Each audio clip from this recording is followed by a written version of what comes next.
السلام علیکم رحمۃ اللہ وبرکاتہ۔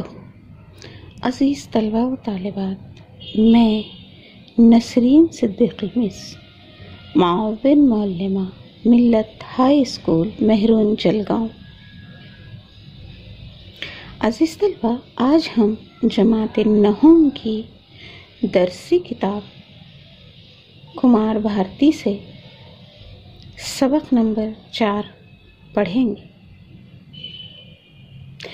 پیارے بچوں، آپ جانتے ہو کہ ہمارا ملک ہندوستان عظیم و قدیم ملک ہے۔ اس ملک میں مختلف مذاہب، نسل و رنگ اور مختلف زبانوں سے تعلق رکھنے والے لوگ آباد ہیں۔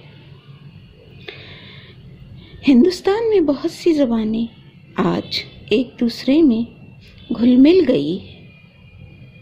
یہ معاملہ صرف ہندوستانی زبانوں کے ساتھ نہیں ہے بچوں، بلکہ اسی طرح دنیا کی مختلف زبانیں بھی ایک دوسری زبانوں کے الفاظ کو قبول کر لیا ہے، اپنا لیا ہے اور اسے اپنے طور پر زبان میں برتنا شروع کیا ہے۔ اس میں کچھ تبدیلی بھی کی ہے۔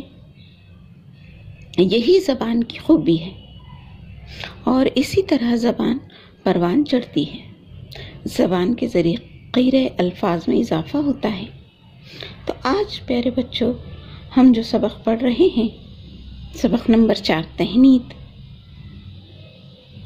اس کے مصنف سید سلیمان ندوی ہے۔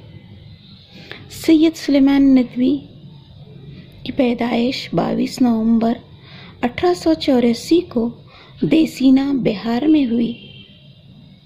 آپ نے اعلیٰ تعلیم حاصل کرنے کے بعد صحافت کو اپنایا اور مولانا آزاد کے اخبار الہلال کی ادارت کی۔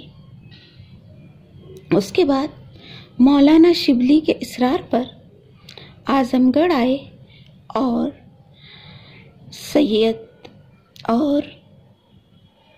سید سلیمان ندوی نے اعظم گڑھ میں شبلی کے قائم کردہ دارالمصنفین کی ذمہ داری سنبھالی۔ 1953 میں سید سلیمان ندوی کا انتقال ہوا۔